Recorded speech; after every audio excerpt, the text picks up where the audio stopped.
All right, I want to play a little snippet here from an album, and I mean an album. This is going to be a vinyl album. Jonah Coslin, who played so many years with the Michael Stanley Band, will be at the Music Box this coming Thursday.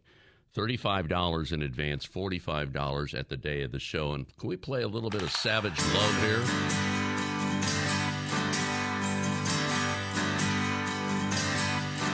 When the lights go dim, do you wait for him from the bleacher seats in the stadium? And the spotlight cuts through the dark to me, all reaching hands at the champion's feet. We have Jonah on our live line right now, and I am looking forward. Hey, how you doing, brother? I'll tell you, we have not connected for a long time. You know what? This is funny. This is becoming a retro show. I had Dia on. You remember Dia at MMS? Oh, right, yeah, of course. Yeah, she was at Live Aid 1985, which we're commemorating the 40th anniversary. CNN has been doing a series on that. And then I had Ruby Cheeks on, which was when the when the Buzzard Morning Zoo was at its height in the mid 80s, and that was also about 40 years ago. But you know what? This is so cool.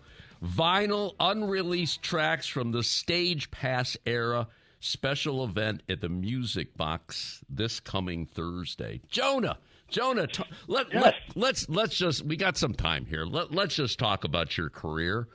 And it's funny, too. I noted the date of 1973. I don't know. That was a special date for me, too, because that's the year I walked into WMMS, and the rest is history. A lot of good things happened that year. And that's obviously kind of when your career kind of took off. So take me back to that time, and then we'll talk about the Music Box, okay? Okay. Well, I came back to Cleveland expressly to get together with Michael and audition for him. He was looking to put together a band, and we hit it off right away. We just sat there in his living room with our acoustic guitars playing songs back and forth. He already had his 2 albums out at that point, his first 2 solo albums, and he wanted this band badly. And when he heard what I was doing, and then we had quite a matchup with the acoustic stuff and the rock stuff that we were doing, we just hit it off right away. Stylistically, musically, we hit it off right away on personally too. Yeah. And then after that, we did the 3 albums. We did the 2 studio albums with Bill Simzik down in Florida, and we did some shows with first off with the Eagles. That was our first show where we were sitting on stools out in front of their drum riser, and then we went on to touring all over the country with all the acts you could even imagine. And then coming back to Cleveland and doing the Live at the Agora album, the Stage Pass album, which is a double album. When we did that, we had actually been working on a studio album at the time, doing new material, learning it, rehearsing it anyway.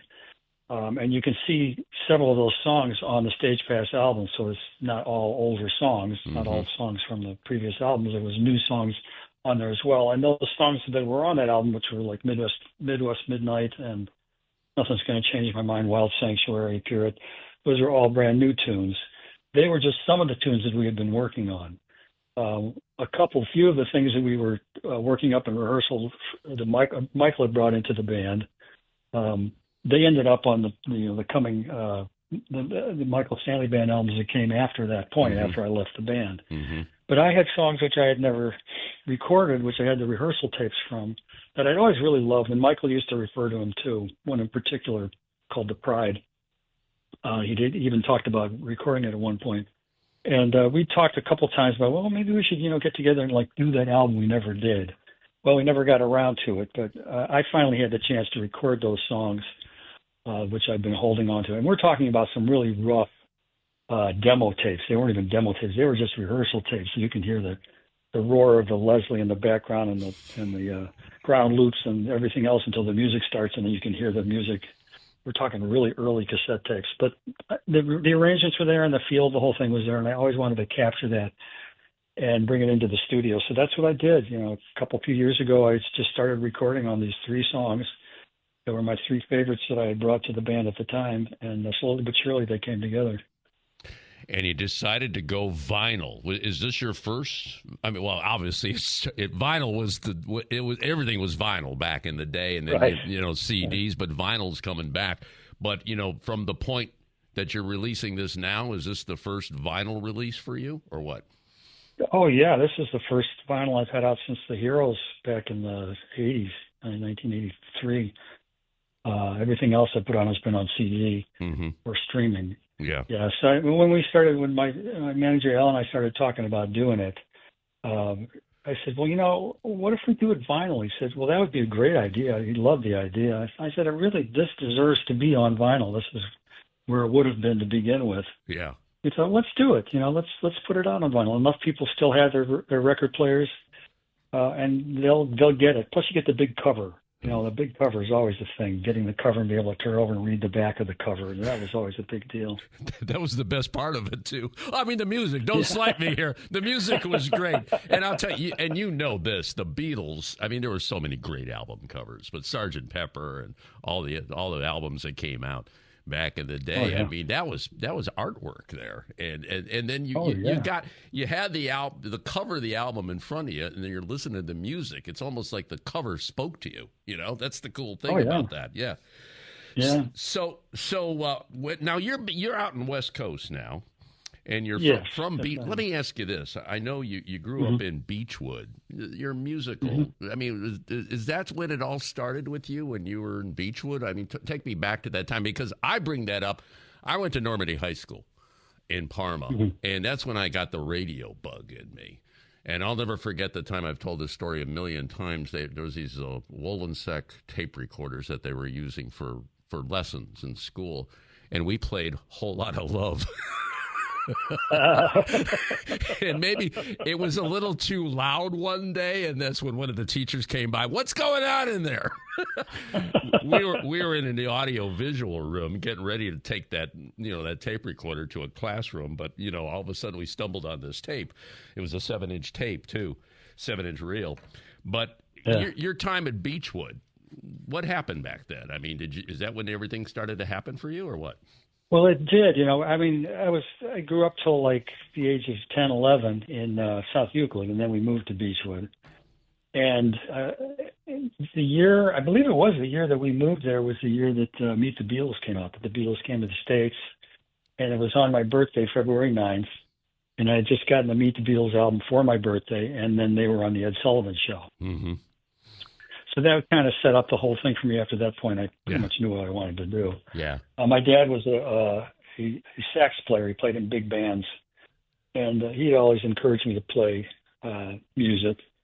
I told him that I wanted to play guitar. I wanted to play bass guitar because the band that I wanted to be in needed a bass guitar player. So we rented a bass guitar. He said, well, if you keep playing, then we'll get you your own guitar. So like 9 months later, I said, well, Dad, I'm still playing. I'm in this band. I want to keep playing. I want to get the guitar. He said, well, I'm sorry, I can't get you a bass guitar. I said, but I will get you a 6-string guitar so you can accompany yourself. My dad being a musician, right? Yeah. He was already thinking, well, you can write songs and stuff if you're really playing, and you can then accompany yourself if you're playing a 6-string guitar. So after that point, we went out and I bought a 12-string guitar, which is really exciting at first until about a year later when all the blues stuff started coming out, like Cream and B.B. King and Albert King and all those things. And I'm trying to play blues guitar and a 12-string guitar. That didn't work. I switched over to I had an old Strat that I was able to pick up at the time, and that became my first electric guitar. And the songwriting started when I was 17. Just one day, I just started playing the acoustic guitar and writing songs. It just came boom like that, and I've been doing it ever since. So we're talking a very long time now. That's awesome. That's awesome. So this coming Thursday, next Thursday actually, you'll be at the Music Box. Mm-hmm. Have you been to the Music Box before? Oh yeah, I've played there several times. Okay. I usually get back about once a year and play there. Okay. But you've never done a release party before, right? No, never done a release party. Okay. So walk me through this here. You're going to have the album. You're going to play. I guess there's a limited number of copies. I'm reading 300 copies. that Yes. you'll be able Yeah, to there's some. sell there, and then you'll perform the songs on it? Is that what's going to happen? Well, I'm going to do an acoustic set with my band. So we're going to do the acoustic side of the album live. Mm-hmm. The electric side, the stuff that that we're going to listen to, or that you've played, that stuff is going to be directly off of vinyl. Because Okay. I want people to be able to hear what it's all about, the whole energy of this thing, which you can't get from an acoustic, performance, and really hear the arrangements and the whole feel of it. Because I took a lot of effort and a lot of time to kind of recapture as well as I could those days and put it in the grooves of the record. Yeah. Any Michael Stanley, any songs, hit songs from the Michael Stanley era will be played that night, or no? Oh yeah, we'll do. Nothing's going to change my mind for sure. Okay. And waste a little time on me. Uh-huh. And then I'm going to do Michael's Rosewood Bitters as well in the Oh, acoustic set. Boy, that's what really connected, because Joe Walsh did guitar on that one. And right. Oh yeah. man, when Such I heard, great, just a great record. yeah. Magic. You know who was playing that? Remember, I was telling you about walking in MMS in '73.